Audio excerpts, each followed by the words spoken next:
So let's bring in our panel, Dana Perino, Shannon Bream, Harold Ford Jr., and Charlie Hurt. Great to have all of you with us as we look at these results and very significant wins for Democrats tonight, Dana. So my partner in crime over there, Bill Hemmer, mentioned the polling, and I think that's going to be one of the threads that people are going to want to pull after this, because the polling did suggest much tighter races. That is not what happened. But you know what was undefeated, and I'm sure Bret Hume will talk about this, and that is the betting markets. And so I think that the whole polling industry has to take a look and say, with these phones, with the new ways to do it, what do we don't have a handle on? I do think that to the extent that there was any story at all is a little bit of a surprise. These are blue states. There shouldn't have been much suspense, but I think that because the Democrats are in such disarray, aside from the Democratic Socialists, who appear to be going very strong, the Democrats are going to have a very difficult time. And I know my friend Harold is going to try to say that Zohran Mamdani is not a Democrat. Well, he's going to start by saying thanks for having me. He's going to be so glad to be on the table, but he already said that to me earlier today. But I think it's going to be very difficult from a messaging standpoint. All of the energy is behind Zohran Mamdani. And I remember something that George Will said. Every 20 years or so, people need a controlled experiment in socialism to remind them of why they need adults in charge. And unfortunately, for the city that is not of my birth, but is certainly the one that I adopted and that I love this place. I do hope for the best. I wish him the best and hope that he can love it as much as we do. But Harold, you know, a lot of people in New York thought Bill de Blasio was that and that it didn't work and that this was not going to happen again. And here they are. And you wonder what this means for this city and what it means for your party. Well, it is good to be back around the table. It's a blessing to be able to do this coverage. I'd say a couple of things. The last two mayors we've had in this city, Bill de Blasio and Eric Adams, many people thought that they were national figures, and they embraced that national figuredom that was put on them. Bill de Blasio ran for president. His campaign was roundly rebuffed. Eric Adams was on a trajectory. Then he ran into some hurdles and opposition, some of it self-inflicted. But as he leaves office tonight, crime is coming down, and New York remains a place where people want to invest. We come to Mr. Mamdani. I'm surprised by some of the numbers also. I'm a Democrat. I'm not a Democrat socialist. Tonight will be interesting to hear his speech. Is it unifying? Does he reach out to Jessica Tisch? Does he try to allay some of the concerns? The police commission. Yes, Jessica Tisch, who's our police commissioner, who has shepherded this crime reduction, violent crime reduction in our city, and made, I live in this city and vote in this city. My kids go to school in this city, and make it easier for kids to take the subway, and for that matter, all New Yorkers to take the subway. Two, this was a good night for Dems. If Dems had lost one of these states, we'd be saying this is a terrible night. Dems won by 14 points in both Virginia and Virginia and New Jersey, and we won the Supreme Court races in Pennsylvania, and we retained the Public Service Commission seats in Georgia.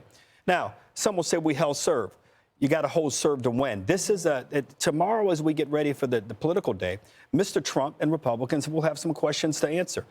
The shutdown will still be on people's minds. I'll be curious to know, if we look some of the polling, did the shutdown play in New Jersey, in Virginia in these last week or two, as we talked about SNAP benefits and so forth? I don't know the answer to that.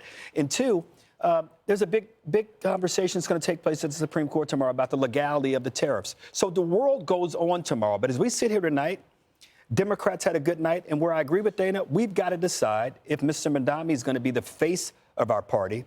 I mentioned de Blasio and Adams because everyone thought they could be the leaders. But I argue the San Francisco mayor, Daniel Lurie, a Democrat who beat a Democrat in the primary, who wanted to face down crime and make San Francisco more attractive. The mayor of Philadelphia, who beat a Democrat, a black woman, who's addressing crime in a very different way. So there are mayors around the country who've had to deal with realities. I wish Mr. Mamdani the best, and I hope that the questions that people have about anti-Semitism and his lack of commitment to our police, I hope he's able to allay some of those concerns starting this evening. President Trump is weighing in. He just posted on Truth Social, quote, Trump wasn't on the ballot and shutdown were the two reasons that Republicans lost elections tonight. Charlie Hurt. That's a very Trumpian message. And it's true. I would say that it certainly was not a bad night for Democrats. But I would temper it a little bit. You know, if we sat back 6 months ago and sort of predicted the outcome of all of these races, we probably would have done a better job of getting it all right than you would by reading the polls in the last couple of weeks.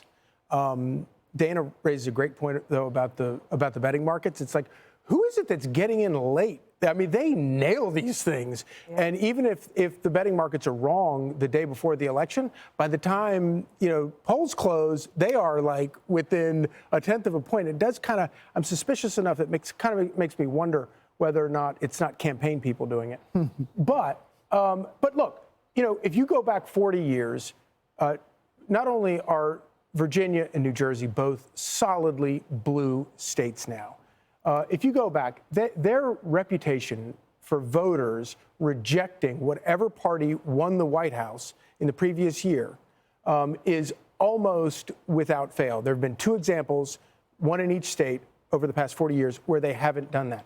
So this is not to be unexpected. I don't think that it's not a bad night for Democrats, but I don't know that you can really spike the ball here. Certainly Democrats won the expectations game because of the last couple of weeks, but they still have monumental problems. Not only do you have a communist in New York City, and we'll see how he decides to govern, but you also have the Jay Jones in Virginia that Republicans are going to be able to run against both of these people all across the country. Shannon, one of the things that President Trump has gotten a lot of traction on is the issue of crime, removing illegal migrants who are here who have committed crimes. And Mamdani, has said some very dark things about the New York City police. We all remember Bill de Blasio having the police en masse turn their backs to him at a New York City police officer funeral. So that's one of the things that I think we're going to really be watching is this relationship with the police, because 9% are going to leave the city. It's going to be a huge percentage of police officers we know as well. Yeah, and think about what he said about not working with the NYPD, working with ICE, not working together. And he said essentially wants to double down on the sanctuary city laws that you have here in New York City. And so for a lot of people who live and work and spend their money here or decide to take it and go somewhere else, that's been a huge issue for him. And also all of these promises that you can always make the promises during the campaigns. We know that's what all candidates do. There are some folks, like very controversial folks like Linda Sarsour, who say, I'm going to be staying here and watching. You can't just go in there and do whatever the hell you want. We're going to be enforcing from the outside to make sure that you line up with the progressive things that you promised and that we put you there to do. So it'll be interesting to see how he governs. Some of those interviews, he was walking back a couple of the things already as of this morning. Hey, Sean Hannity here. Hey, click here to subscribe to Fox News YouTube page and catch our hottest interviews and most compelling analysis. You will not get it anywhere else.